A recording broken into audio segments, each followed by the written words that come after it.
মুক্তিযুদ্ধ ইসলামের বিরুদ্ধে হয় নাই, দাড়ির বিরুদ্ধে হয় নাই, ঈমান আর শরীয়ত আর টুপির বিরুদ্ধে হয় নাই। কথা বলেন ঠিক কিনা?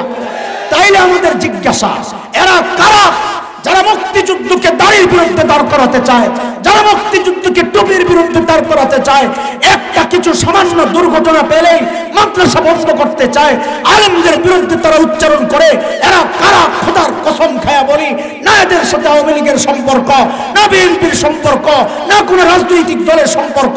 এরা হচ্ছে যুগের আবু জাহেল।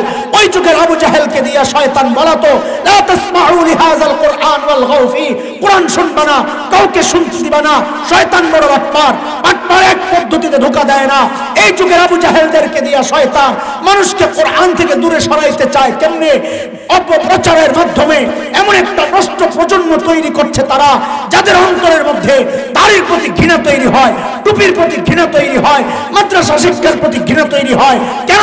যেন আস্তে আস্তে তারা দাড়িওয়ালা থেকে, টুপিওয়ালা থেকে দূরে সরে, কোরআনের ধারক বাহক উলামায়ে কেরাম থেকে দূরে সরে, আস্তে আস্তে কোরআন থেকে তারা দূরে সরে যায়।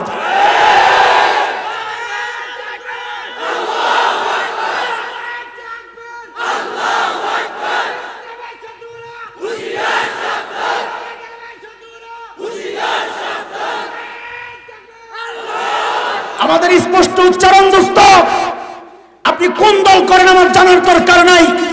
যদি ইমানদার হয়ে থাকেন, এই কথার সাথে দ্বিমতের কোনো সুযোগ নাই। সেটা হচ্ছে বাংলাদেশে ইসলাম কচুরি পানার মতো ভেসে আসে নাই। তোমাদের এই সামান্য চক্রান্তে ইসলাম নিশ্চিহ্ন হয়ে যাবে, মাদ্রাসা শিক্ষা নিশ্চিহ্ন হয়ে যাবে। আরে শোনো শোনো, শাইখুল হিন্দের রুহানি সন্তানরা এই জমিনে আজ বসবাস করে। শুনে রাখ কুরাঙ্গার, ৭১ দেশ মুক্তির জন্য একবার মুক্তিযুদ্ধ হয়েছে। ঈমান রক্ষায়, দ্বীন রক্ষায়, কোরআনী শিক্ষা রক্ষায় যদি আরেকটি যুদ্ধের প্রয়োজন হয়, আবার যুদ্ধ হবে, আবার যুদ্ধ হবে, আবার যুদ্ধ হবে।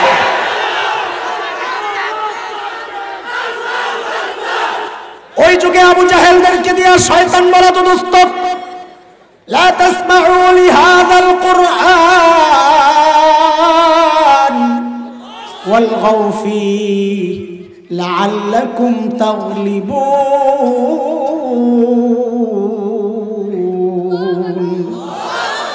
শয়তান তার চক্রান্ত বন্ধ করে নাই, কারণ শয়তানের চূড়ান্ত টার্গেট বান্দাকে রব থেকে বিচ্ছিন্ন করা। আমাকে আপনাকে রব থেকে বিচ্ছিন্ন করার পদ্ধতি শয়তান জেনে গেছে। এই জন্যে শয়তান এই যুগে নানান পদ্ধতিতে উম্মাহকে কোরআন থেকে দূরে সরানোর চক্রান্ত চালাইয়া যাইতেছে। কথা কোন ঠিক কিনা? সচেতন থাকা লাগবে, চোখ কান খোলা রাখবেন, এটা বিশ্বাস রেখেন। উলামায়ে কেরাম আপনাদের শত্রু না। হয়তো কথাগুলো অসুন্দরভাবে মাঝে মধ্যে বলে ফেলি, হয়তো রাগ করে বলি, ক্ষোভ নিয়ে বলি, চিল্লায়া চিল্লায়া বলি, কারণ করবটা কি? ঘরে আগুন লাগছে, এখন তার মিনমিন করে কথা বলার সময় নাই। একজন বিজ্ঞ ডাক্তার, অভিজ্ঞ ডাক্তার সব রোগের জন্য খালি সিরাপ তো দেয় না, সব রোগের জন্য সিরাপ দেয়। তাইলে হ্যাঁ অভিজ্ঞ, অভিজ্ঞ অভিজ্ঞ ডাক্তার যদি সিরাপ লাগে সিরাপ দিবে, যদি অ্যান্টিবায়োটিক লাগে অ্যান্টিবায়োটিক দিবে, যদি ইনজেকশন লাগে ইনজেকশন দিবে, যদি অপারেশন করতে হয় তো অপারেশন করবে। কথা ঠিক কিনা? উম্মতের আলেমরা, উম্মতের ডাক্তার, যদি সিরাপের দরকার হয় মাওলানা মুশতাকুন নবীরে আমরা পাঠায়া দেব। আরে কথা কও, কথা কও। যদি সিরাপের দরকার হয় ভাই হাফিজুর রহমানকে পাঠায়া দিব। কিন্তু সবসময় তোমার এই সিরাপ খাওয়াবো তা তুমি মনে কইরো না। উম্মতের এই কঠিন ক্রান্তিকালে যদি অপারেশনের দরকার হয় তাইলে কিন্তু মামুনুল হককে পাঠায়া দিব। কথা ঠিক আছে? কথা কও। এটা তাদের সহ্য হয় না, তারা চায় সবসময় আমরা খালি সিরাপ খাওয়াই, সবসময় খালি কবরের ওষুধ নাই। আরে কথা কও না, বিজ্ঞ ডাক্তারের কাজ সবসময় এক ওষুধ খাওয়ায়। এটা তো গুলিস্তানের বাটপারের কাজ। কার কার? গুলিস্তানের বাটপার বুঝেননি?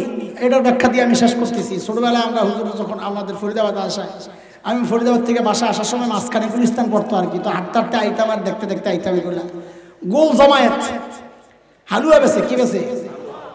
কি বেছে? কোন রোগের? মাথা ব্যথা, সর্দি, কাশি, জ্বর, আমাশা, পেট ব্যথা, জন্ডিস, গিরাই গিরাই ব্যথা, আরো কত রোগ আছে সর্বে এই মজলিস আমি বলতে পারবো না। সব রোগের এক চিকিৎসা কি? এটা কি ভালো ডাক্তার না বাটপার? বলেন না। এখন আমাদেরকে অনেকে পোষে মোষে সুশীল সাজে কি একটু নরমে নরমে চালান, সময় ভালো না। গাদা সময় ভালো না দেখেই তো বড় দরকার।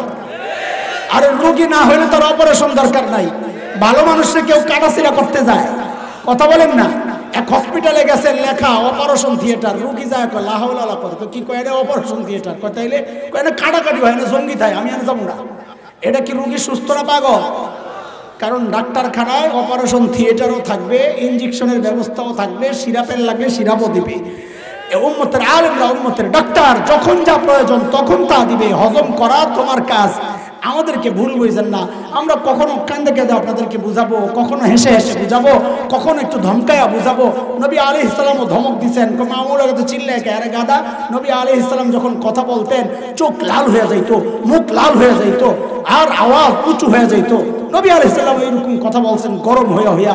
সব খালি নরম নরম শুনতে চাও তাইলে খেয়ানত হবে। আল্লাহ নবীকে বলেছেন, ইয়া আইয়ুহার রাসূল বাল্লিগ মা উনজিলা ইলাইকা মির রাব্বিক, আপনাকে যা হুকুম করা হয়েছে সব আপনি পৌঁছায়া দেন। আপনি প্যারাসিটামলের কথাও পৌঁছায়া দেন, সিরাপের কথাও পৌঁছায়া দেন, জিহাদ নামক অপারেশনের কথাও পৌঁছায়া দেন।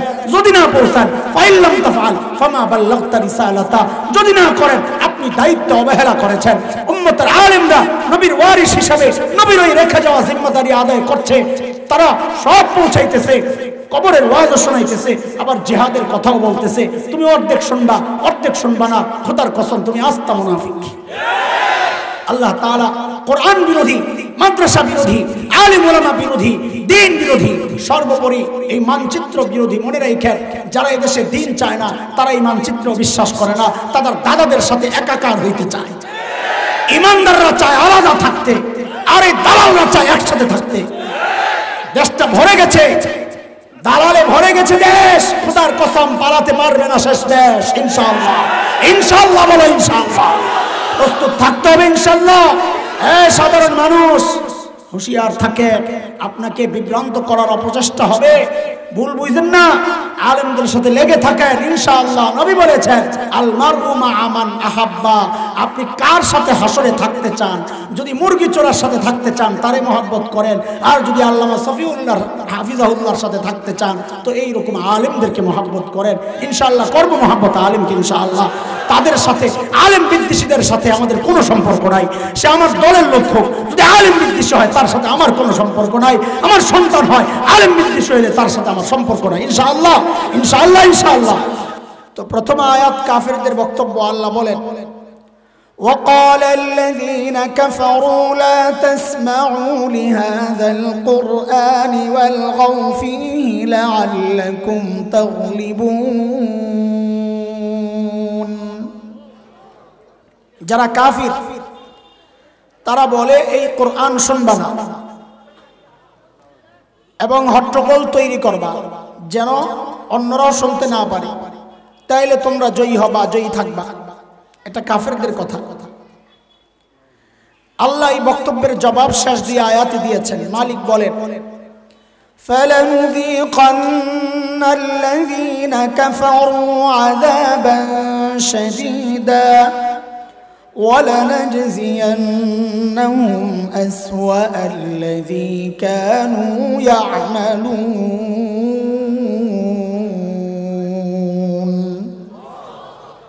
আল্লাহ বলেন, যারা কাফির এদেরকে আমি অবশ্যই অবশ্যই কঠিন শাস্তি ভোগ করাবো, এবং তাদের এই অপকর্মের শাস্তি আমি আল্লাহ তাদেরকে কড়ায় গন্ডায় বুঝিয়ে দিই। প্রথম আয়াত। শেষ আয়াত মালিকের জবাব, ذَلِكَ جَزَاءُ أَعْدَاءِ اللَّهِ النَّارُ لَهُمْ فِيهَا دَارُ الْخُلْدِ جَزَاءً بِمَا كَانُوا بِآيَاتِنَا يَجْحَدُونَ।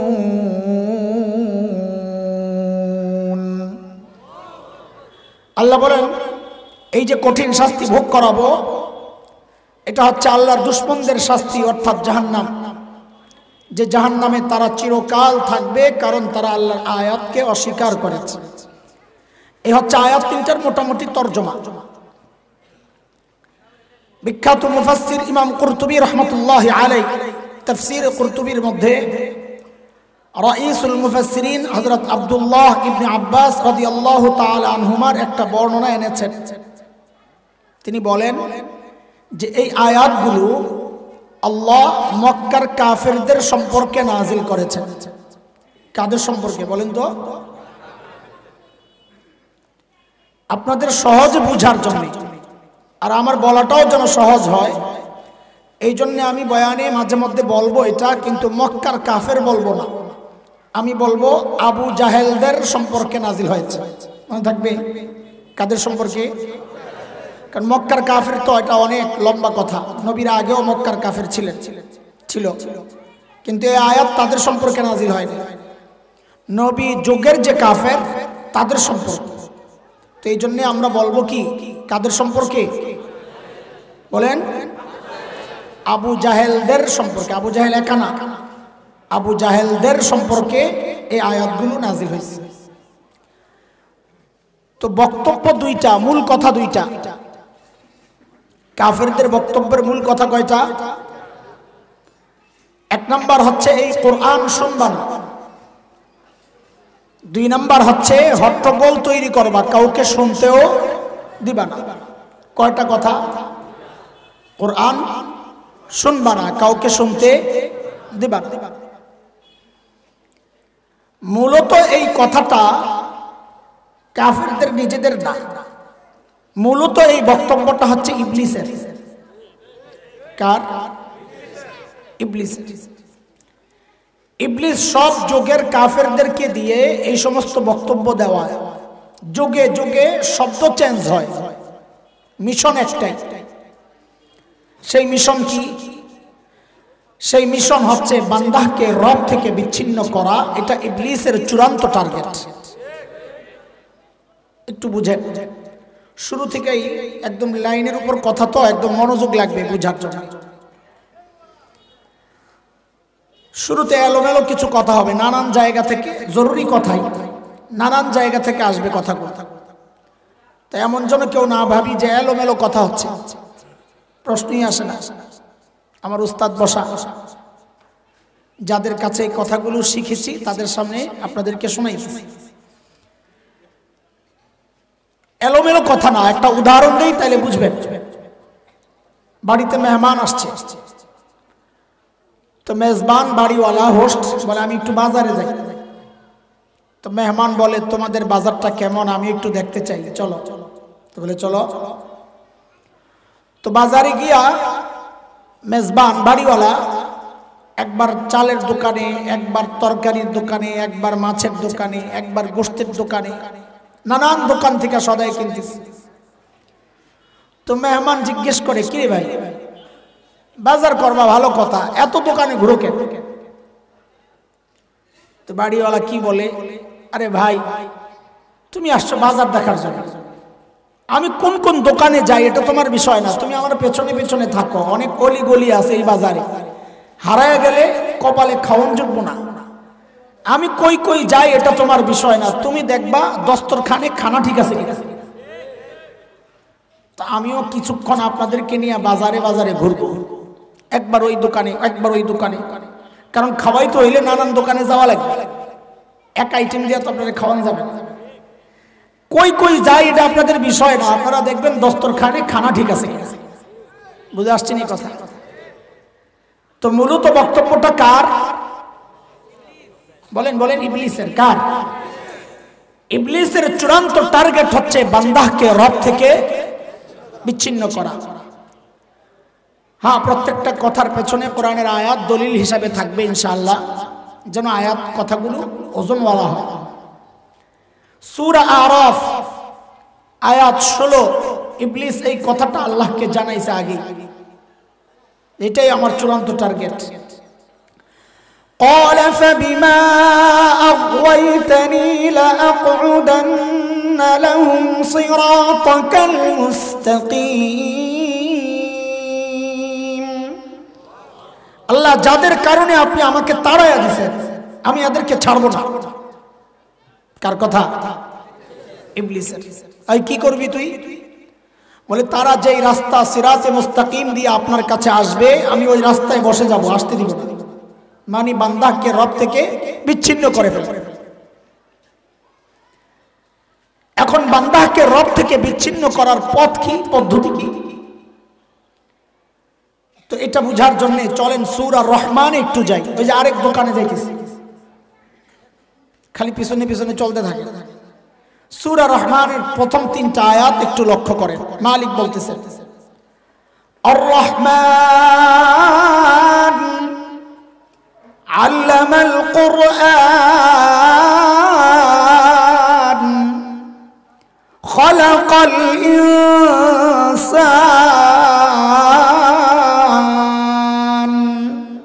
কয় আয়াত? কয়টা বললাম? আয়াতগুলোর তরজমা শুনেন। প্রথম আয়াত রহমান আল্লাহ। 2 নম্বর আল্লামাল কোরআন, যিনি কোরআন শিখালেন। আয়াতের সিরিয়াল মাথায় রেখেন। প্রথম আয়াত রহমান আল্লাহ, 2 নম্বর যিনি কোরআন শিখালেন। 3 নম্বর খালাকাল ইনসান, যিনি মানুষ সৃষ্টি করলেন। সিরিয়াল ঠিক করেন। রহমান আল্লাহ 1, কোরআন শিখালেন 2, মানুষ সৃষ্টি করলেন 3। এইবার একটু জবাব দেন আমাকে, আমি আপনি দুনিয়ায় আগে আসছি না আগে কোরআন শিখছি? কেডারে আগে কোরআন শিখছে? এত বহুত বড় বুজুর্গ দেখা যায় মার পেট থেকে কোরআন শিখাইছে। তো ভাই তুমি খারাপ বয়ান বাদ দিয়ে তোমারে দেখি বুজুর্গ মানুষ মার পেটের থেকে কোরআন পড়ে আসছে। আসেনি কেউ? হ্যাঁ আসেন কেউ? থাকলে ওয়াজ বাদ, আজকে আপনারা বয়া দিয়ে বয়া বয়া দেখি, এটাই ইবাদত। আমরা দুনিয়ায় আগে আসছি তারপরে, তাইলে মানুষ সৃষ্টি আগে কোরআন শিক্ষা, অথচ আল্লাহ কোরআন শিক্ষার ব্যাপার আনলেন 2 নম্বরে, মানুষ সৃষ্টির ব্যাপার নিলেন। সিরিয়াল একটু আকপিস হয়েছে কিনা কথা বুঝছেন নি আপনারা? না বুঝলে আগানো যাবে না, উড়া দুরা কথা না। এই সিরিয়ালটা আকপিস কেন হয়? মুফাসসিরিনে কেরাম এর অনেক ব্যাখ্যা দিয়েছেন। আমি যেহেতু আলোচনা অন্য জায়গায় করব, এটা বাজার, এখানে আর এত লম্বা ব্যাখ্যা দিব না। 2টা ব্যাখ্যা দিতে চাই, একটা বুঝার জন্য, আরেকটা আমাদের আলোচনাকে সামনে এগিয়ে নেওয়ার জন্য। 1 নম্বর ব্যাখ্যা, আল্লাহ তাআলা সিরিয়াল এইভাবে এনে বোঝাচ্ছেন, এরে বান্দা আমি তোমাকে আগে সৃষ্টি করছি, তারপর তোমারে কোরআন শিখাইছি। কথা ঠিকই আছে, তবে আমি কোরআন শিক্ষার ব্যাপারটা 2 নম্বরে কেন আনলাম তোমাকে বুঝাইয়া দিচ্ছি। এ বান্দা, তুমি যদি কোরআনই শিক্ষায় শিক্ষিত হও আগে, তারপর যায় তোমার পরিচয় তুমি মানুষ, নাইলে তুমি দেখতে মানুষ, আসলে মানুষ না। বুঝে আসছে কথা? একটা উদাহরণ বুঝেন তাহলে আরো বুঝবেন। তাসলিমা নাসরিনের নাম মনে আসেনি? বলেন নাই? মহব্বতের সাথে মনে রাখছেন।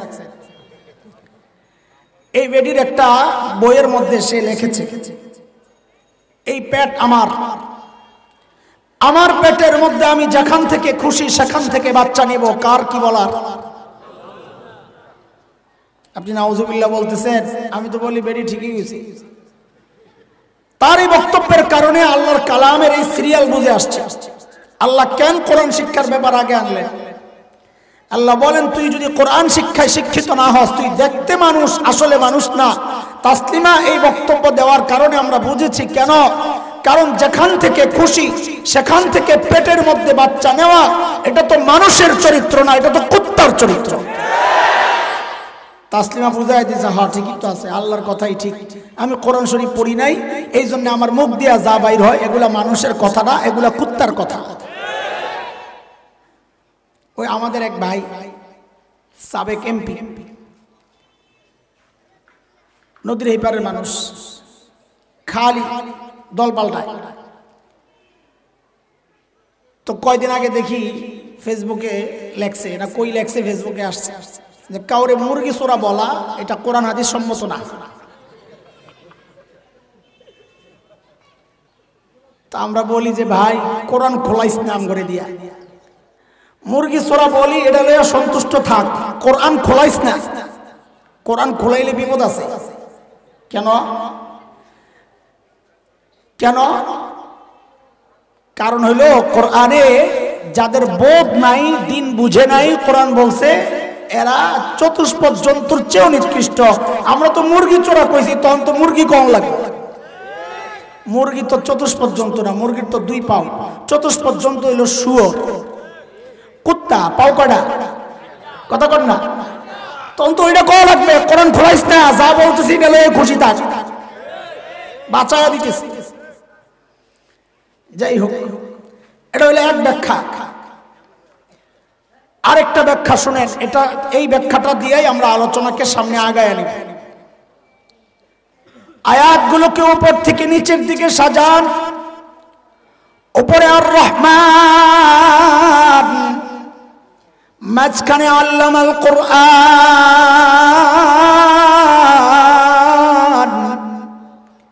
নিচে খালাকাল ইনসান। আল্লাহ বলেন বান্দারে আমি রহমান উপরে, তুমি মানুষ নিচে। আমি রহমানের রহমত যদি তুমি মানুষ পর্যন্ত আনতে চাও, দুনিয়ার কোন তন্ত্র মন্ত্রে কাজ হবে না। রাস্তা একটাই, রহমান আর বান্দার মাঝখান দিয়া কোরআনকে ঢুকায়া দাও। এই খবর শয়তানের আসেনি যে আল্লাহর সাথে বান্দার সম্পর্ক যদি জুড়তে হয় মাঝখানে কি ঢুকাইতে হয়? কি ঢুকাইতে হয়? এই খবর শয়তানের আছে। ওই জন্য শয়তানের চূড়ান্ত টার্গেট হচ্ছে বান্দাকে রব থেকে বিচ্ছিন্ন করা। কিভাবে? বলে বান্দাকে কোরআন থেকে দূরে সরায়া দাও, তো বান্দা রব থেকে বিচ্ছিন্ন হয়ে যাবে।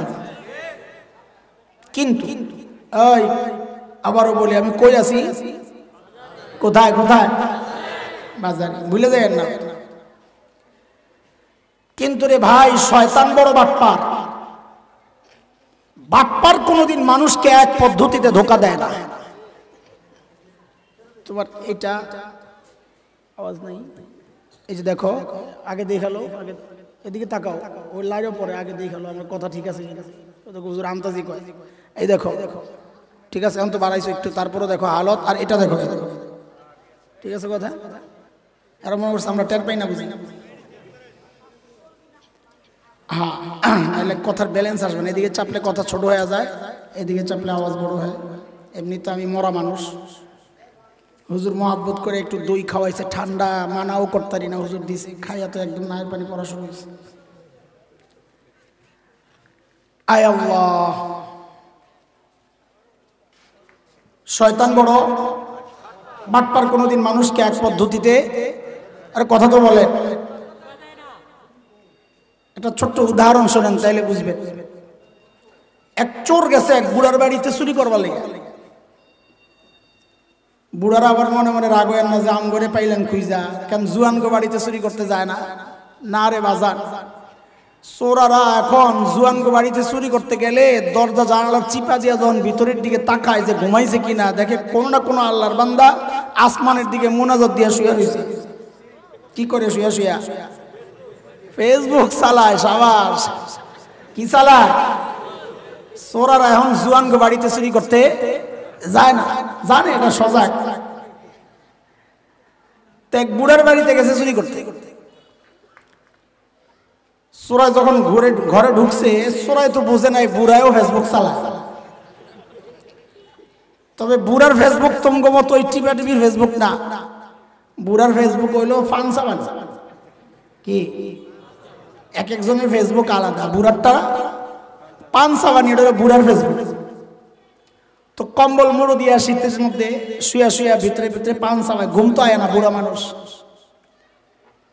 তো চোরা চুরি যদি কইরা গাঠটি গুটি গোল কইরা চাচা চিন্তা করতেছে, এমন যদি দড়ি আমার এক কনি টনি দিয়া বালাইব, চিল্লান দিলে ঘরের ভিতরে মানুষ শুনবো না। তার চেয়ে বরং তুই বাইরা উঠানে গেলে আমি ধরুন।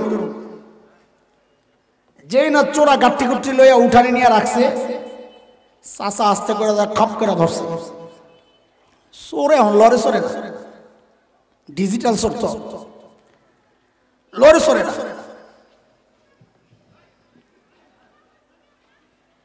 চাচার মুখের দিকে তাকায় রয়েছে। চাচাকে কিরে কই যে চুরি করতে আইলাম? কই আইসো? কই চিন্তা করতেছে কিসে? আপনার চেহারাটা পুরো আমার আব্বার মতো। চাচার মনটা গেছে নরম হইয়া।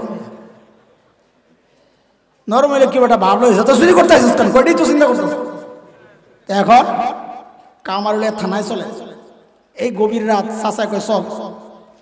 কিছু দূর যায় কাঁপতাছে, কিরে কাপস কেন? শীতে আল্লাহ থানায় আমার পুলিশে হাজতে ফালায় রাখবো, আমি মরে যাবো। তো শীতের দিন কাপড় ছাড়া আইসিস?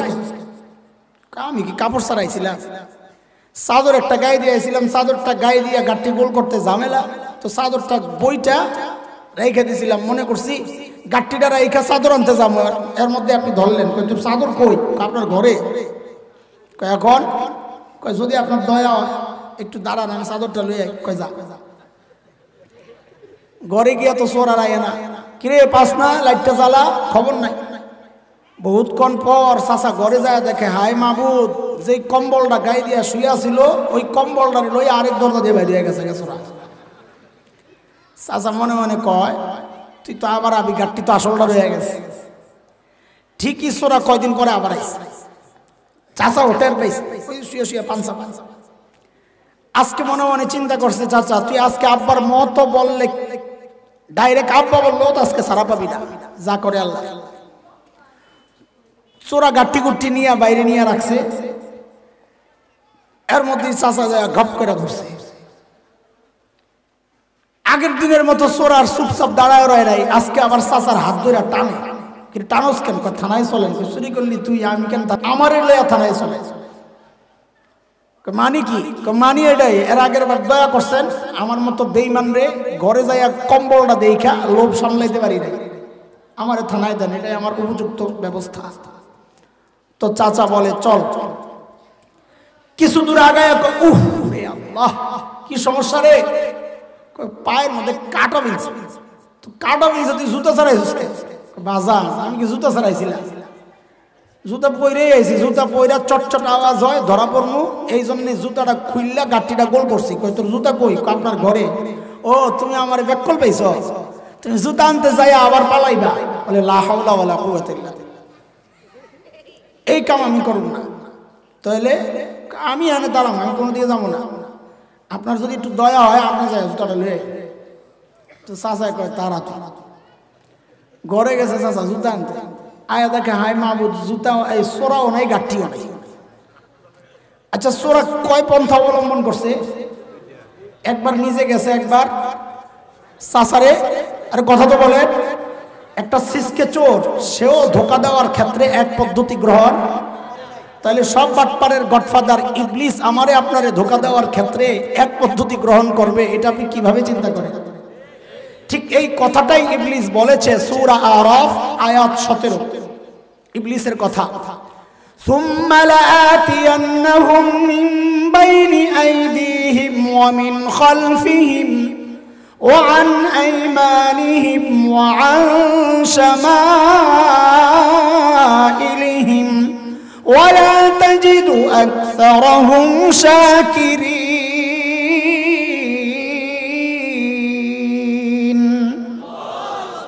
আল্লাহ আমি আপনার বান্দারে সামনে দিয়া, পেছন দিয়া, ডান দিয়া, বাম দিয়া ধোকা দিব।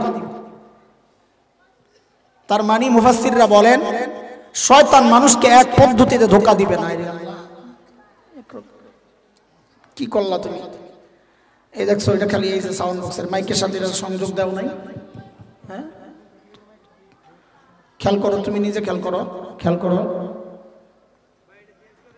এই এটা মনে হয় চেঞ্জ করো, আগে আগে ঠিক করো, পরে যারা আসে এরা যেন কষ্ট না পায়।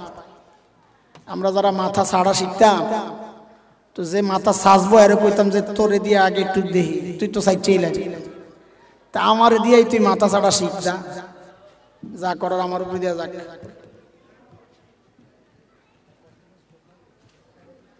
আরে আল্লাহ বেটারা কষ্টি মষ্টি ফসায় তোরা। লা হাওলা ওয়ালা কুওয়াতা ইল্লা বিল্লাহ। নাক বানাইছে।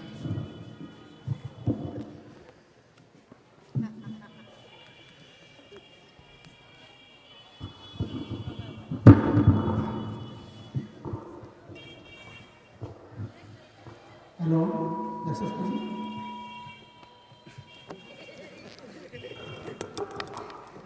আয়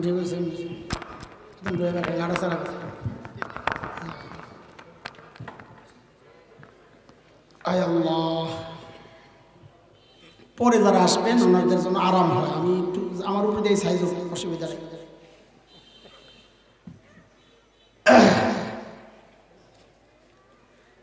শয়তানের চ্যালেঞ্জ যে আমি এক পদ্ধতিতে ধোকা। আরে কথা বুঝতেছে? একটু ক্লিয়ার হয়েছে না আগের থেকে? আলহামদুলিল্লাহ, হরকতে বরকত। শয়তান আমাকে আপনাকে যে এক পদ্ধতিতে ধোকা দিবে না, ঠিক 2 আয়াত পর আল্লাহ আমাদেরকে সতর্ক করেছেন, এই আমার বান্দা দেখো, তোমাদের বাবা আর মাকে ধোকা দেওয়ার ক্ষেত্রে শয়তান এক পদ্ধতি গ্রহণ করে নাই, 4টা পদ্ধতি গ্রহণ করে তারপর তোমার মা আর বাবাকে ধোকা দিয়েছে। কয় পদ্ধতি? ঠিক 2 আয়াত পর 19-20 নম্বর আয়াত, না 20-21 নম্বর আয়াত আল্লাহ শয়তানের ধোকার পদ্ধতিগুলা উদাহরণ দিয়ে দেখায়া দিচ্ছেন যে শয়তান মানুষকে এক পদ্ধতিতে ধোকা। এই কোথায় আছি আমি? আচ্ছা, পরে যারা আসছে এরা তো জানবো না কি কোথায় আছে, হুজুরে যা মাহফিলির তো আছে, আবার কি কয় মাঝখান দিয়ে বয়া থাকা, পরে আইবা সব খাওয়ান চাইবা, এটা তো হইব না। মালিক বলতেছে فوسوس لهما الشيطان ليبدي لهما ما وري عنهما من سوآتهما وقال ما نهاكما ربكما عن هذه الشجرة إلا أن تكونا ملكين أو تكونا من الخالدين وقاسمهما إني لكما لمن الناصحين।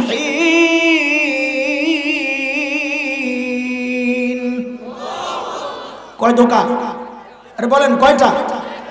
আমার বাবা আর মা আদম আর হাওয়াকে ধোকা দেওয়ার ক্ষেত্রে শয়তান কয় পদ্ধতি গ্রহণ করেছে?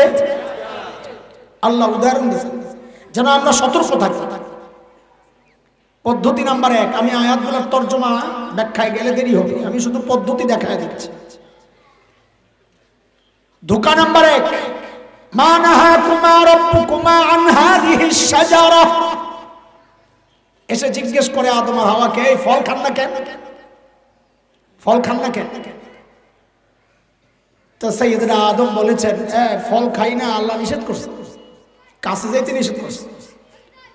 তো শয়তান আদম আর হাওয়াকে বুঝাইতেছে, হায় হায় হায়, আল্লাহর কথা তো আপনারা বুঝেন নাই, আল্লাহর কথা বুঝেন নাই।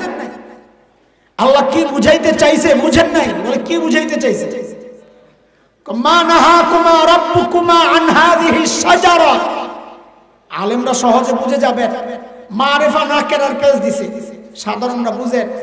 ধরেন এই লাইনে 10টা কাঁঠাল গাছ আছে, শয়তান এসে বলতেছে, এই কাঁঠাল খান না কেন? আল্লাহ নিষেধ করছে। হায়, আল্লাহর কথা তো বুঝলেন না। আল্লাহ আশ-শাজারা মারেফা নির্দিষ্ট এই 1 নম্বর গাছটার কাঁঠাল খাইতে মানা করছেন, আরো যে 9টা রয়ে গেছে ওটি তো মানা করে না। তো আল্লাহর কথার ব্যাখ্যা দিছে কে? মুফাসসির হুজুরের নাম কি? আর জোরে বলেন না। ব্যাখ্যা দিছে আবার কার সামনে? বলেন নবীর সামনে। কার সামনে? আদম কি? আদম কি? আরে কথা বলেন, আদম কি? নবী। খেয়াল করেন, আমি এগুলো একটু বলতেছি এই জন্যে যে শয়তানের ওই ধোকাগুলা আমার মা আর বাবাকে শয়তান যেই পদ্ধতিতে ধোকা দিছে, ওই পদ্ধতির ধোকা এখনো আমাদেরকে দেওয়া হয়, কিন্তু আমরা বুঝি না। একটু বুঝাইয়া দিই আপনাদেরকে। দেখেন, শয়তান আল্লাহর বক্তব্যের ব্যাখ্যা, শরীয়তের ব্যাখ্যা দিচ্ছে কার সামনে? কার সামনে? কার সামনে? আপনি কি মনে করছেন ওই পদ্ধতি এখন বন্ধ? ওই পদ্ধতি এখন বন্ধ না। এখন শয়তানের দোসররা দ্বীন আর শরীয়তের ব্যাখ্যা দেয় নবীদের ওয়ারিস আলেমদের সামনে। সিস্টেম যায় নাই, আছে। আলেম কি বুঝায়? আপনারা কি বুঝেন? কি লেখাপড়া করছে? আমি কম জানি নাকি? বাপরে বাপ, এখন তো হুমকিও আসে। আমগো জানাজা আপনাকে পড়ন লাগবে না, আমরা পারি। বাপের জানাজা আমি পড়বো? আরে পোড়া কপাল, আলেমের মাধ্যমে জানাজা পড়াইতে কপাল লাগে, কপাল কপাল কপাল। কপাল খারাপ হইলে আল্লাহ ভণ্ড পীর মিলাইয়া দেয়, কপাল খারাপ হইলে আল্লাহ ভণ্ড আলেম কপালে মিলাইয়া দেয়। কথা কর। কপাল যদি খারাপ হয় তোর মতো জাহেল ইমাম হবে। একটা উদাহরণ দেই আপনাদের। হাবিল আর কাবিলের গল্প শুনছেন? কোরআনে আসছে সূরা মায়েদা, ওয়াতলু আলাইহিম নাবা ইবনাই আদম বিল হক إذ قربا قربانا فتقبل من أحدهما ولم يتقبل من الآخر قال لأقتلنك قال إنما يتقبل الله من المتقين। الآية লম্বা হিস্টোরি। কাবিল হাবিলকে হত্যা করছে, এটা তো জানেন। কাবিল কাকে হত্যা করছে? হাবিলকে। কি কারণ, প্রেক্ষাপট আমি ওদিকে যাইতেছি, শুধু একটা ছোট্ট তথ্য সূত্র আপনাদেরকে দিই। সেটা হচ্ছে কাবিল হাবিলকে হত্যা করে এখন বয়ে রয়েছে মগার মতো। কি করবে? কারণ এর আগে তো কেউ মারা যায় না, মরলে কি করে এটা তো জানে না। এটা কি কাইটটা খায় না কি করে বুঝে না তো, না সুটকি দিব, বয়া বয়া চিন্তা করতেছে। এর মধ্যে আল্লাহ তাআলা কৌয়া পাঠাইছেন একটা। কি? আরে কাকমা বলেন কি, ওটার মধ্যে খোসাটা বেশি লাগে। আর কি পাঠাইছেন? কৌয়া। فبعث الله غرابا يبحث في الأرض ليريه كيف يواري سوءة أخيه قال يا ويلتى أعجزت أن أكون مثل هذا الغراب فأواري سوءة أخي فأصبح من النادمين।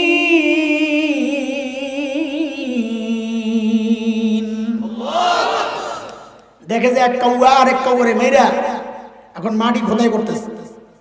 ইয়াবহাসু ফিল আরদ, তো মাটি খোদাই করে ওই কৌয়ারে মাটির গর্তের মধ্যে ঢুকাইয়া মাটি দিয়ে আবার ঢাকছে। এটা দেখা কাবিল কয় হায় হায় রে কারবার, ইয়া ওয়াইলাতা আ'আজাস্তু আন আকুনা মিসলা হাযাল গুরাব। হায় রে, এই কৌয়ার জ্ঞানটা আমার নাই। তো আল্লাহ হাবিল রে মাটি দেওয়া, কাবিল রে মাটি দেওয়া শিখাইছে কারে দিয়া? ওস্তাদকে। আরে কথা কর। অথচ ওই সময় নবী শিক্ষক, জগতের সর্বশ্রেষ্ঠ শিক্ষক কারা? নবীরা। সর্বশ্রেষ্ঠ শিক্ষক নবী তো ওই সময়ে ছিলেন, হযরত আদম তো ছিলেন। আল্লাহ তো চাইলেই নবী আদমের কাছে ওহী পাঠাইতেন, নবী আদম আপনার এক ছেলে আরেক ছেলেকে মেরেছে, দাফনের ব্যবস্থা করেন, আপনি যাইয়া দেখায়া দেন। আল্লাহ দেখান নাই। আল্লাহ ওস্তাদ হিসাবে কারে পাঠাইছে? আরে কারে পাঠাইছে? কারণ কাবিল তুই এত বড় অপরাধী, তোর শিক্ষক হিসাবে আল্লাহ নবীরে কবুল করে নাই, কৌয়ারে কবুল করছে। কপাল যদি পোড়া হয় জানাজার ইমাম আলেম জুটবে না, তোর মতো ট্রাক ড্রাইভার থেকে ট্যাগ দিয়া পয়সা খানেওয়ালারাই জানাজা পড়াবে।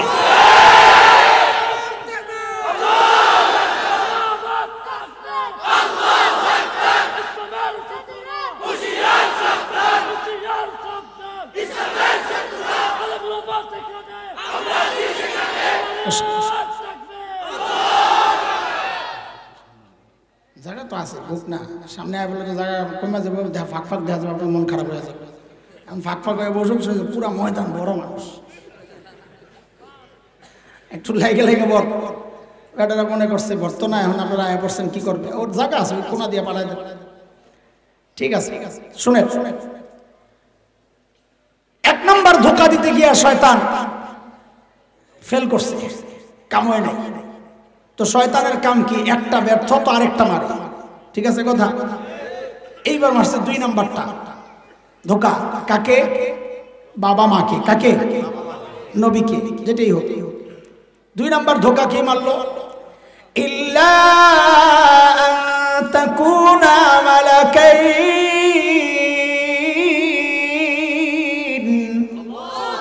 ওলাই ফল খান না কেন? আল্লাহ নিষেধ করছে। হায় রে খোদা, আল্লাহ কি জন্য নিষেধ করছে বুঝেন নাই তো? কি জন্যে?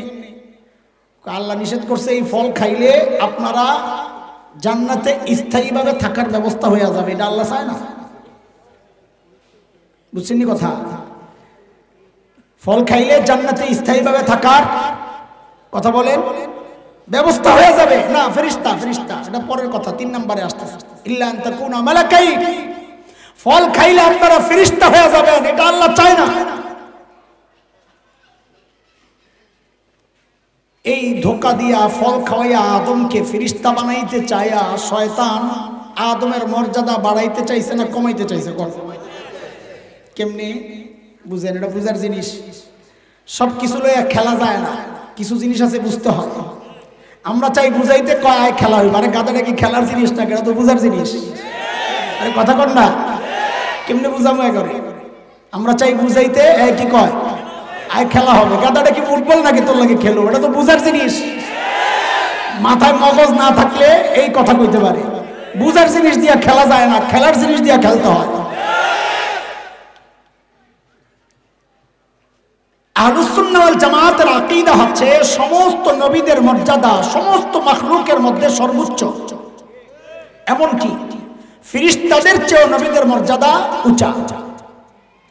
আদম আলাইহিস সালাম নবী, নবীকে শয়তান ফল খাওয়াইয়া চাইছে ফেরেশতা বানাইতে। এইবার বলেন মর্যাদা কমাইতে চাইছে না বাড়াইতে চাইছে? হ্যাঁ, আপনি মনে করছেন এই ধোঁকা খালি আমার মা বাপরেই দিছে, এখন বুঝি এই ধোঁকা বন্ধ?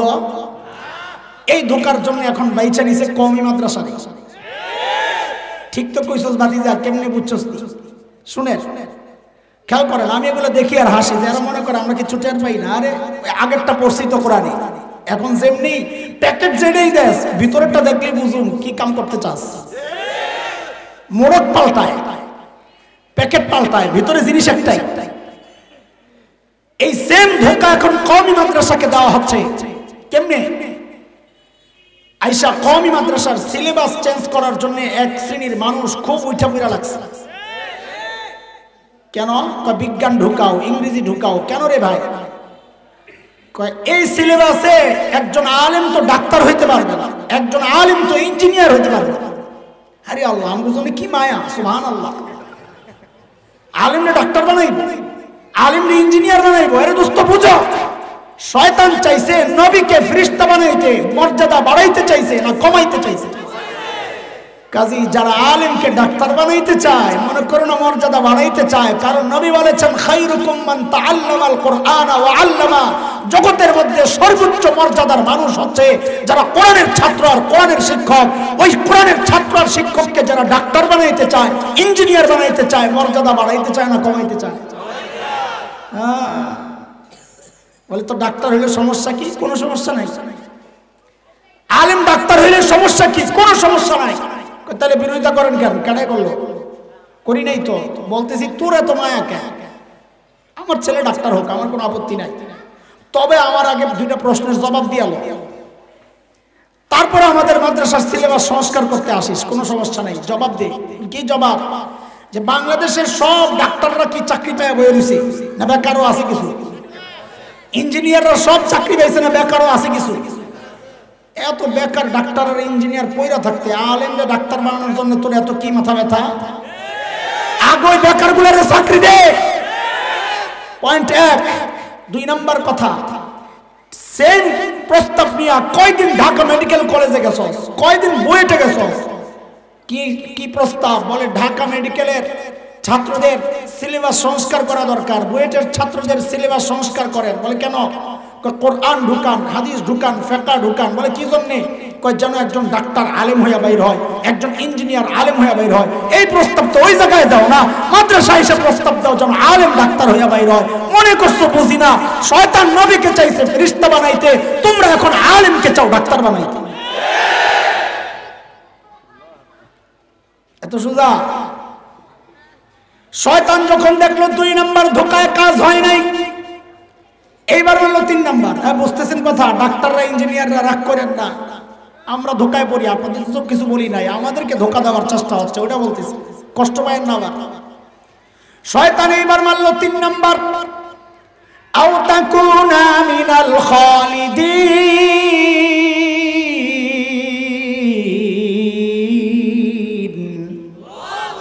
ফল খান না কে? বলে খাই, আল্লাহ মানা করছে? কহে আল্লাহ কি জন্য মানা করছে বুঝলেন না আপনারা? কি জন্য মানা করছে? বলে ফল খাইলে জান্নাতে স্থায়ীভাবে থাকার ব্যবস্থা হয়ে যাবে, এটা আল্লাহ চায় না। বলে ধোকা কি এটা? ভালোই তো কইছে জান্নাতে স্থায়ীভাবে থাকবো। গাদা, এটা আল্লাহর মর্জির খেলাফ বক্তব্য। কেন?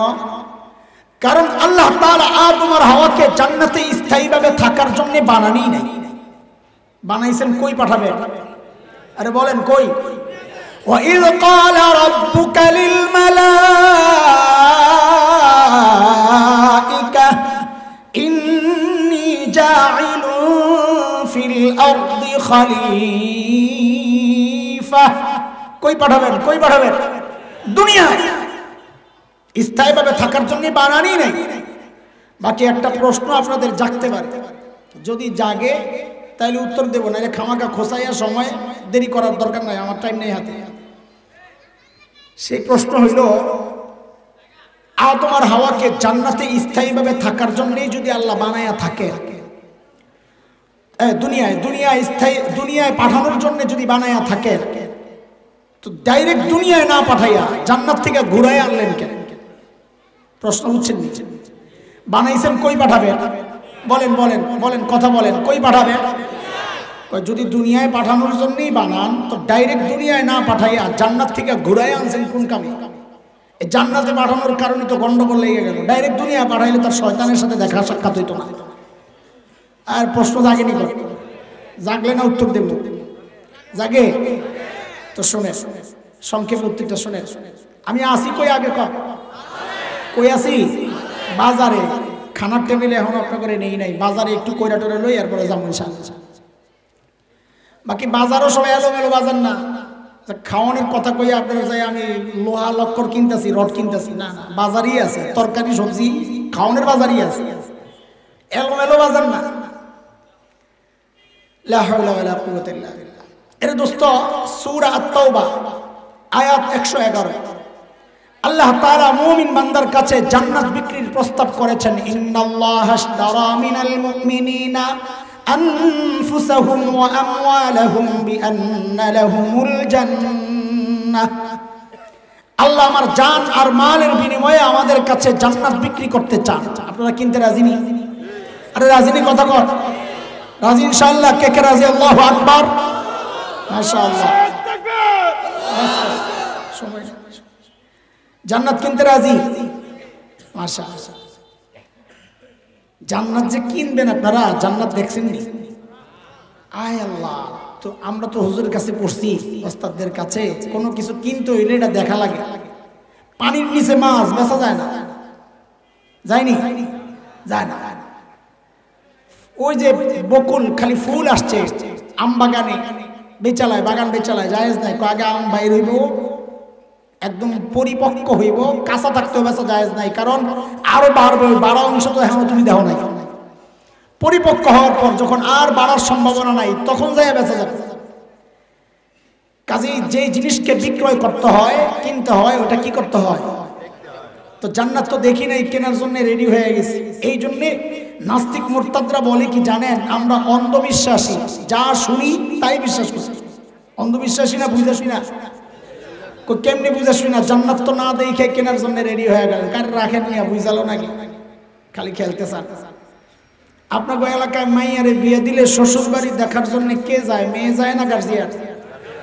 হ্যাঁ, মেয়ে দুই রকমের আছে।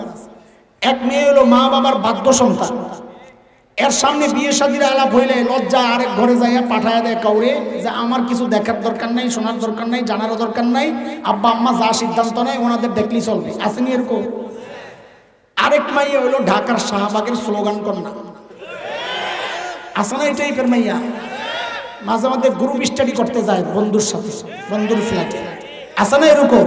আরে কথা ক, তোরা তো জানবি, বুড়ারা তো কইতার না যে গ্রুপ স্টাডি মানে কি এটা।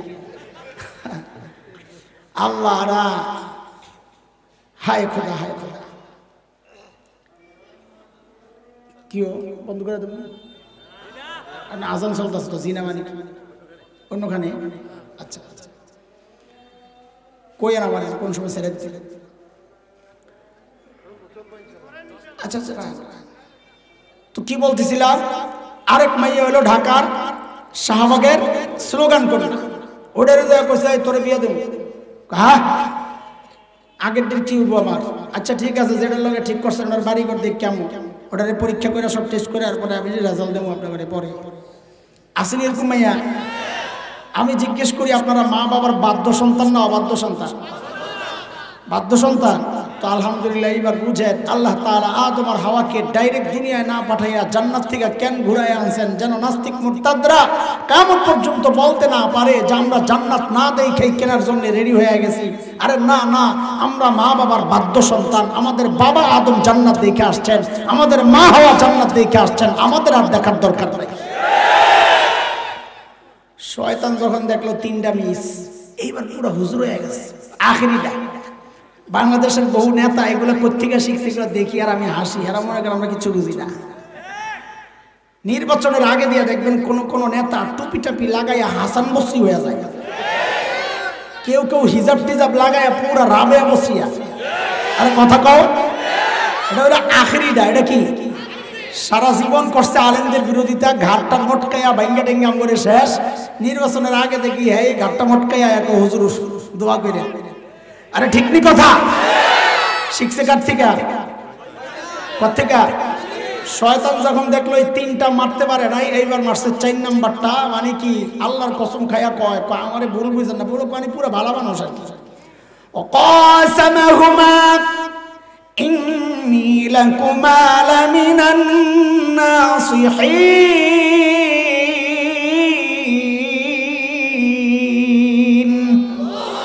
বলে আল্লাহর কসম খায়া কয় আমারে ভুল বুঝেন না, আমি আপনাদের হিতাকাঙ্ক্ষী। মাশাআল্লাহ। ভারত যার হিতাকাঙ্ক্ষী হয় তার আর শত্রু লাগে না। আমেরিকা যার বন্ধু হয় তার আর কি লাগে না? শত্রু লাগে না। এটা কইলে আবার ভারত প্রেমীরা নুন খাইতে খাইতে পেট নষ্ট, তাদের কলিজায় লাগে যায়। ভারতের এত বিরোধিতা কেন করো জানো? আমরা যে অনেক বন্ধু অনেক মায়া করে আম করে। বলে কেমনি মায়া করে?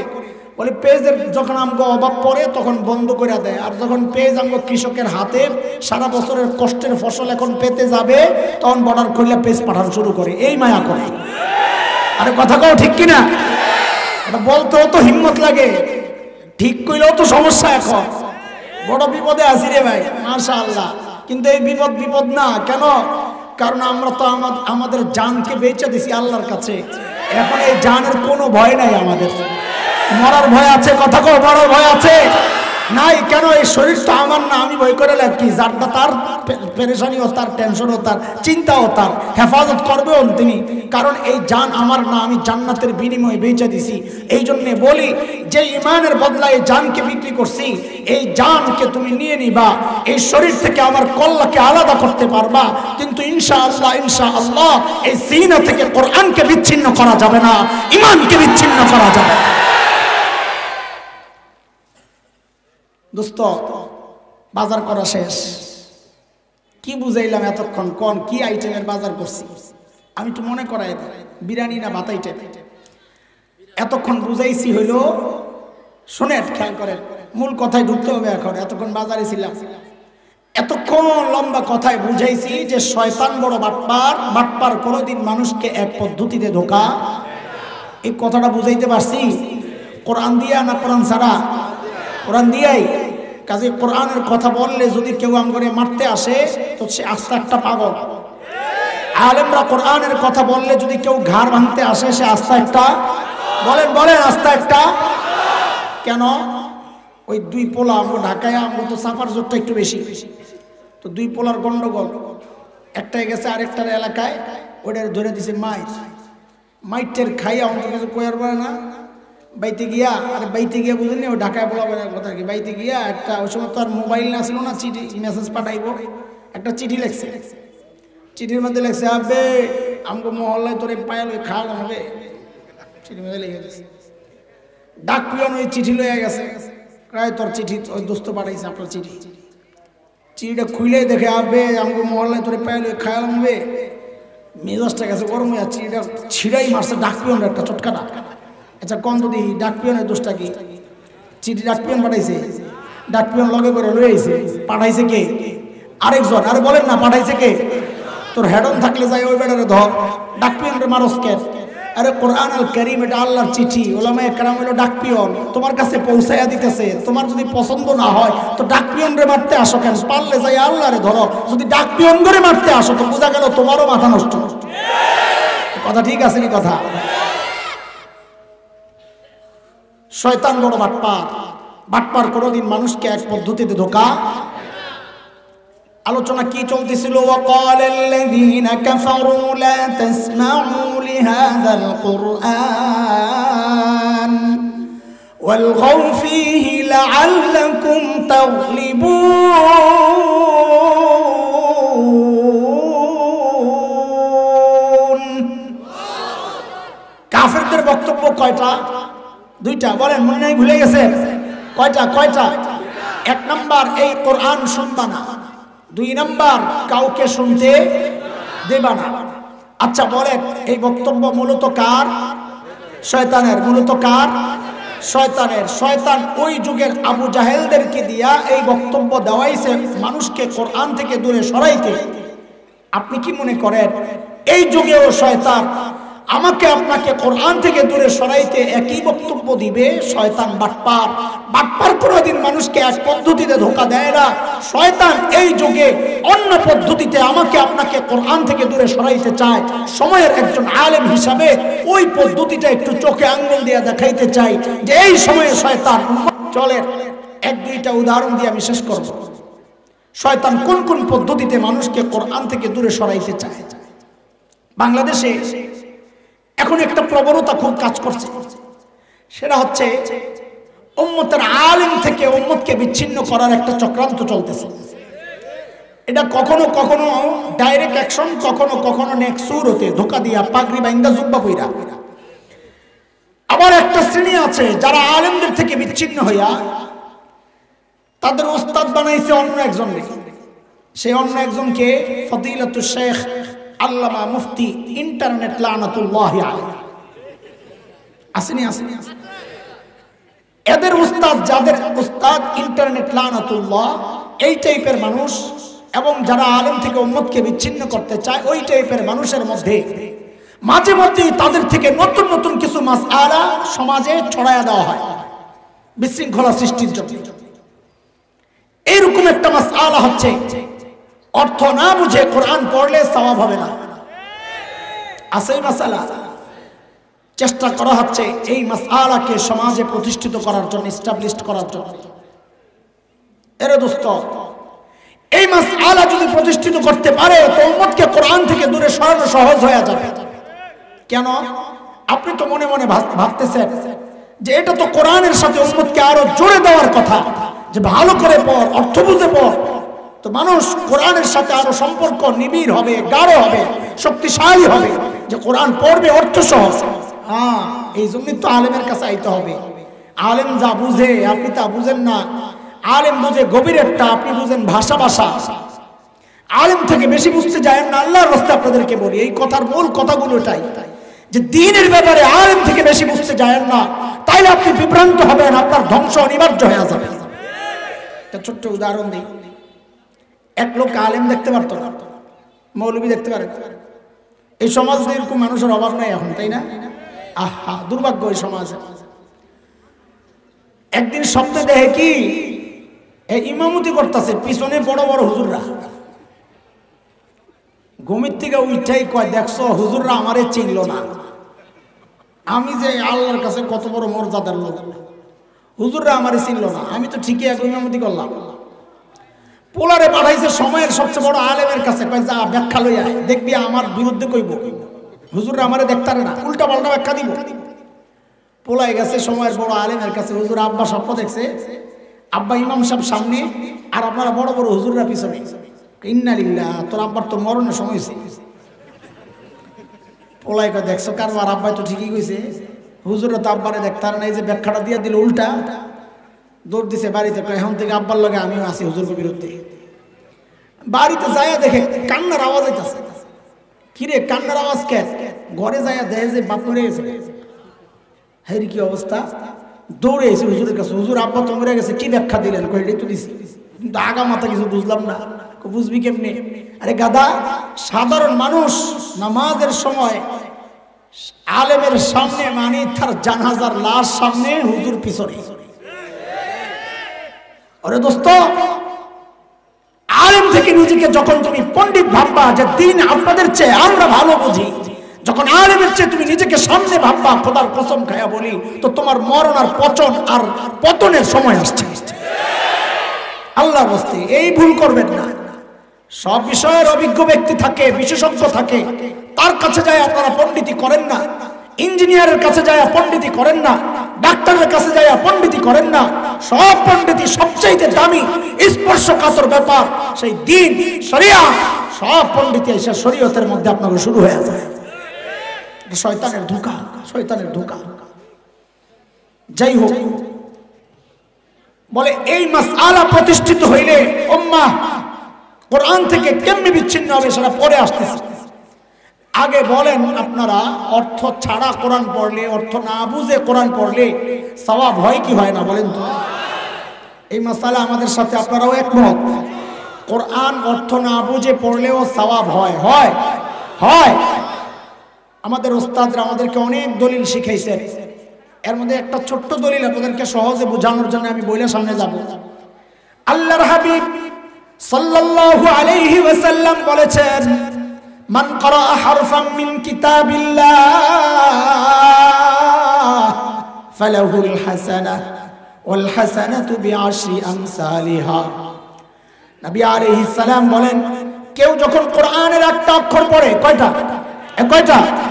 আল্লাহ তাআলা তার আমলনামায় 10টা নেকি লিখে দেন। সুবহানাল্লাহ। অক্ষর একটা, নেকি কয়টা? আরে বলেন, অক্ষর একটা, নেকি কয়টা? একই হাদিসের মধ্যে খেয়াল করেন, একই হাদিসের মধ্যে নবী বলেন, আরে আমার উম্মত, আমি বলি না আলিফ লাম মিম একটা হরফ, আমি বলি না, বরং আলিফ একটা অক্ষর, লাম একটা অক্ষর, মিম একটা অক্ষর। বলেন তো আপনারা অক্ষর কয়টা? আলিফ লাম মিমের মধ্যে অক্ষর কয়টা? জোরে বলেন কয়টা? হাদিস তার কোনো কথা নাই, কিন্তু হাদিসের ব্যাখ্যা আলেমরা একটা বুঝেছেন। দেখি একটু পরীক্ষা করে আপনারা কি বুঝছেন বলেন। আলিফ পড়লে কয় নেকি? কয় নেকি?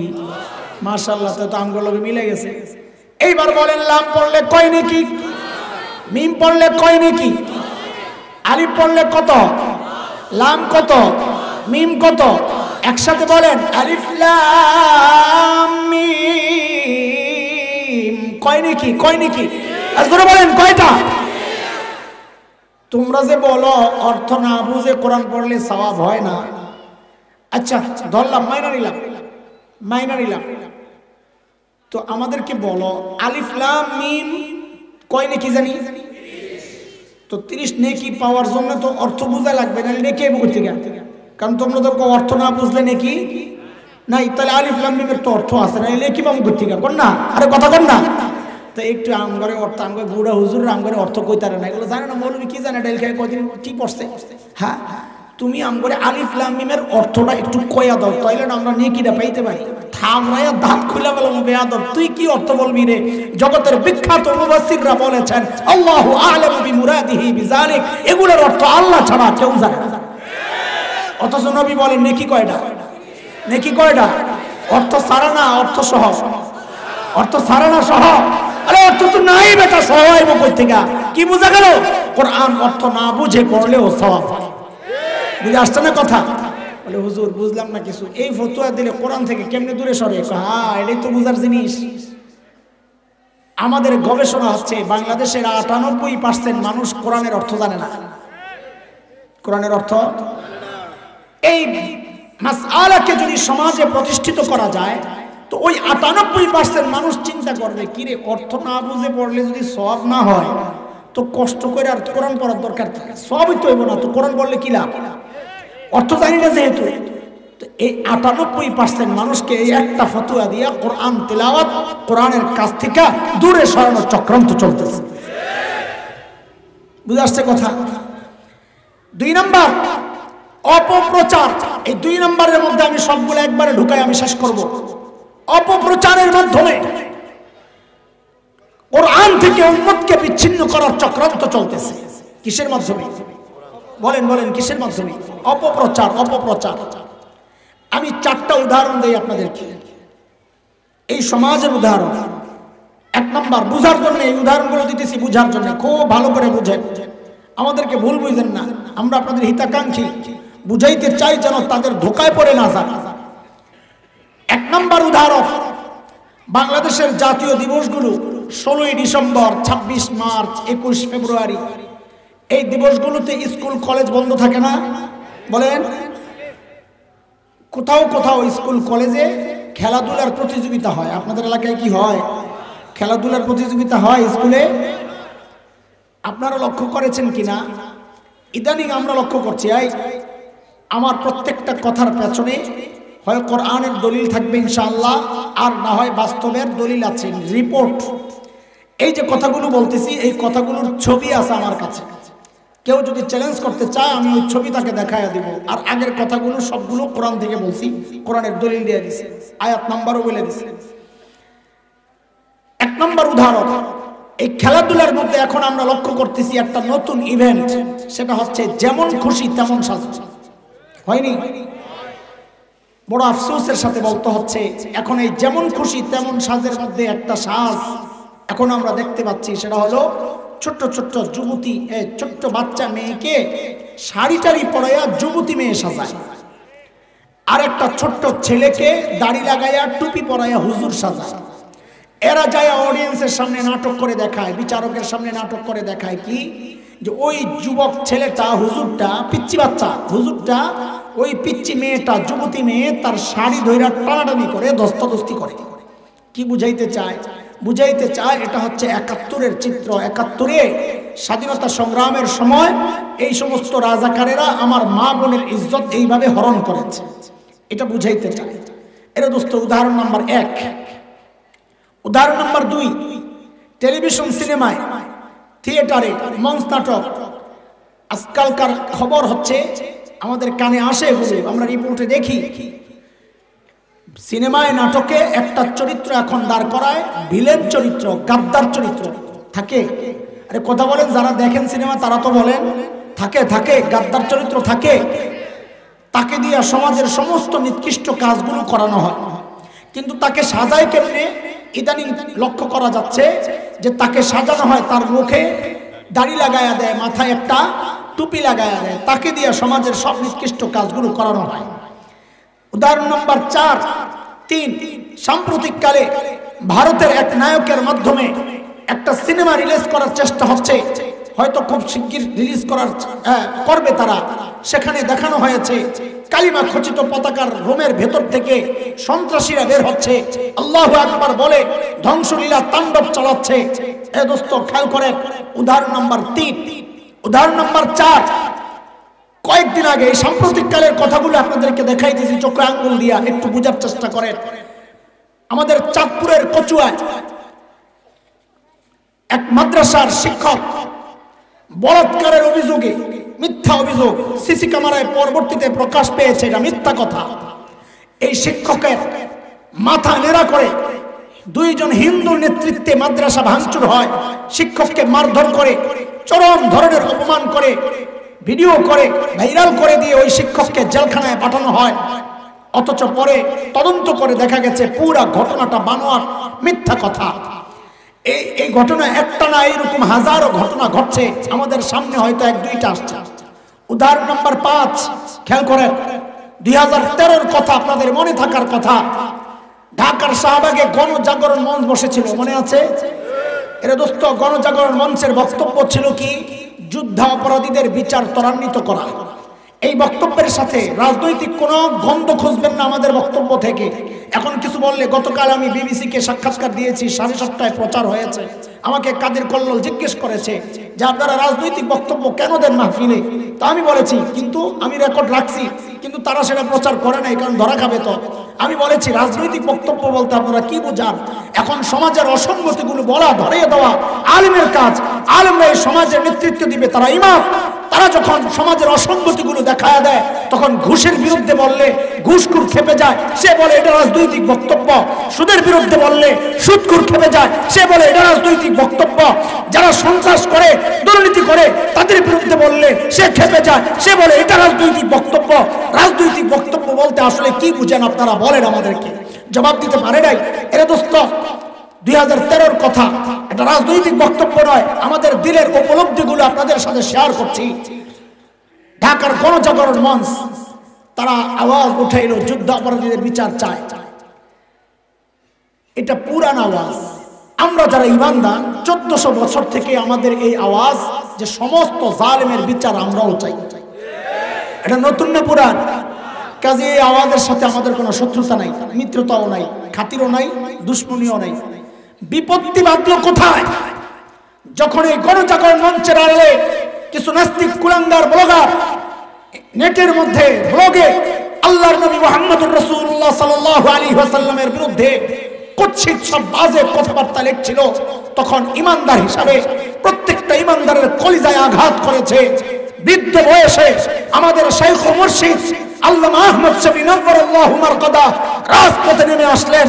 বাংলাদেশের প্রতিটা ইমানদার নবী প্রেমিক, কি আওয়ামী লীগ, কি বিএনপি, কি জামাত, কি জাতীয় পার্টি, দল মত নির্বিশেষে সমস্ত নবী প্রেমিক জনতা রাস্তায় নেমে এসেছিল এর প্রতিবাদে। মনে আছে আপনাদের? কথা বলেন, মনে আছে? আমি গণজাগরণ মঞ্চের বিরুদ্ধে বলছি না, আমাদের আন্দোলন গণজাগরণ মঞ্চের বিরুদ্ধে ছিল না। ওখানে বসে বসে ঘাপটি মেরে যারা ইসলামের বিরুদ্ধে বলছিল তাদের বিরুদ্ধে ছিল। ওই গণজাগরণ মঞ্চের হিস্টোরি শোনানো আমার মাকসাদ না, আমি শুধু একটা সূত্র টেনে আনার জন্য কথাটা বলতেছি। গণজাগরণ মঞ্চের অবস্থান যেখানে শাহবাগ, সেখান থেকে আমার অবস্থান খুব কাছাকাছি, 1.5 থেকে 2 কিলো, ঢাকার সায়েন্স ল্যাবরেটরি মোড়। একদিনের ঘটনা আপনাদেরকে শোনাচ্ছি। সায়েন্স ল্যাবরেটরি মোড়ে একটা বড় ফুট ওভার ব্রিজ আছে, পাও দিয়া রাস্তা পার হয়ে যে ব্রিজ, লম্বা ব্রিজ। রে ভাই, কারো শোনা গল্প আমি আপনাদেরকে শোনাইতেছি না যে আপনারা সন্দেহে পড়ে যাবেন। আই উইটনেস, আমার সাথে হওয়া বিষয় এটা। আমি কারো গল্প বর্ণনা করছি না, আমার সাথে সংঘটিত ব্যাপার এটা। একদিন গণজাগরণ মঞ্চ চলাকালীন একদিন ব্রিজের উত্তর দিক থেকে আমি আমার গন্তব্য দক্ষিণ দিকে, এক যুবতী মা তার ছোট্ট বাচ্চাকে নিয়ে দক্ষিণ দিকে আসতেছে। দক্ষিণ দিক থেকে আমাকে ক্রস করবে। তাদের বেশভূষা, পোশাক আশাক, তাদের গেট আপ সেট আপ, সাজসজ্জা, উল্কি টুলকি আঁকা, পতাকা বাঁধা, এগুলো দেখে আমার বুঝতে কষ্ট হয় নাই যে তারা এইমাত্র গণজাগরণ মঞ্চ থেকেই আসছে। আমার কোনো আপত্তি নাই, আসতেই পারে, এটা মায়েরই কাজ। এক মা তার শিশু সন্তানের হৃদয়ে দেশপ্রেম জাগ্রত করবে, এটা মায়েরই কাজ। এক মা তার শিশু সন্তানের হৃদয়ে ঈমানি চেতনা জাগ্রত করবে, এটা মায়েরই কাজ। মা হয়তো সে কাজ করেছে, আমার কোনো আপত্তি নাই। কিন্তু বিপত্তির জায়গাটা কোনটা? বিপত্তি বাঁধলো কখন? যখন আমাকে যখন ক্রস করবে, ঠিক ওই মুহূর্তে মা তার ছোট্ট বাচ্চাকে আমাকে দেখায়া শিখায়া দিচ্ছে বলার জন্য, বলো বলো তুই রাজাকার, তুই রাজাকার। কি বুঝলেন? কি বুঝলেন? এই ছোট্ট বাচ্চা গণজাগরণ মঞ্চে গিয়েছে, সে জানে রাজাকার এক দুষ্ট চরিত্রের নাম, রাজাকার সন্ত্রাসী লুটেরাদের নাম, রাজাকার ধর্ষকের নাম, ডাকাতের নাম। কিন্তু বাচ্চাটা জানতো না রাজাকার দেখতে কেমন, এটা বুঝে নাই। মা তার বাচ্চাকে শিখায়া দিচ্ছে রাজাকার মানে হচ্ছে এই দাড়িওয়ালা, রাজাকার মানে হচ্ছে এই টুপিওয়ালা। অপপ্রচার দেখেন, ধরনগুলো দেখেন। এটা দোস্ত আমাদের স্পষ্ট কথা। 1971-এর মুক্তিযুদ্ধ তো দাড়ির বিরুদ্ধে হয় নাই, 71-এর মুক্তিযুদ্ধ তো টুপির বিরুদ্ধে হয় নাই। 71-এর মুক্তিযুদ্ধ ছিল মজলুমের লড়াই, জালেমের বিরুদ্ধে। কথা বলেন ঠিক কিনা? বঙ্গবন্ধুর 7ই মার্চের সেই তপ্ত ভাষণ আজও আমাদেরকে আন্দোলিত করে, আমরা ভুলি নাই। স্বাধীনতার মহান ঘোষক সেদিন তার তর্জনী নাচিয়ে নাচিয়ে বলেছিলেন, এবারের সংগ্রাম মুক্তির সংগ্রাম, এবারের সংগ্রাম স্বাধীনতার সংগ্রাম। রক্ত যখন দিয়েছি রক্ত আরো দেব, তোমার দেশকে মুক্ত করে ছাড়বো ইনশাআল্লাহ। স্বাধীনতার মহান ঘোষক যেই মুক্তিযুদ্ধের ডাক দিয়েছেন ইনশাআল্লাহ বলে, ওই মুক্তিযুদ্ধ ইসলামের বিরুদ্ধে হতে পারে না। কথা বলেন ঠিক কিনা? মুক্তিযুদ্ধের ইতিহাস আমরাও পড়েছি, তোমরাও আরেকবার পাঠ করো। সেখানে আমরা দেখেছি বহু মুক্তিযোদ্ধা অভিযানে বের হওয়ার সময় 2 রাকাত সালাতুল হাজত পড়ে তারপরে বের হতেন। কথা বলেন ঠিক কিনা? মুক্তিযুদ্ধ জাদুঘর ইতিহাসের সাক্ষী, গিয়ে দেখো আগারগাঁয়ে আমরা দেখেছি, সেজন্য বলি দেয়ালে সাঁটানো আছে, বহু রাজাকারের ছবি লাগানো আছে। আমরা দেখেছি অধিকাংশ রাজাকারের মুখে দাড়ি নাই, মাথায় টুপি নাই। কয়েক বছর আগে আমরা গর্বের সাথে লক্ষ্য করেছি, এক সংগঠন মুক্তিযোদ্ধাদেরকে সম্মাননা ক্রেস্ট দিয়েছে। আমরা গর্বের সাথে লক্ষ্য করেছি অধিকাংশ মুক্তিযোদ্ধার মুখে দাড়ি, মাথায় টুপি। এটা তো স্পষ্ট। বর্তমান মুক্তিযুদ্ধ মন্ত্রণালয়ের যিনি মন্ত্রী মাননীয়, তার মুখেও দাড়ি আছে, মাশাআল্লাহ। মুক্তিযোদ্ধা মন্ত্রীর মুখে কি আছে? আরে কথা বলেন না, কি আছে? দাড়ি আছে। কি বোঝা গেল?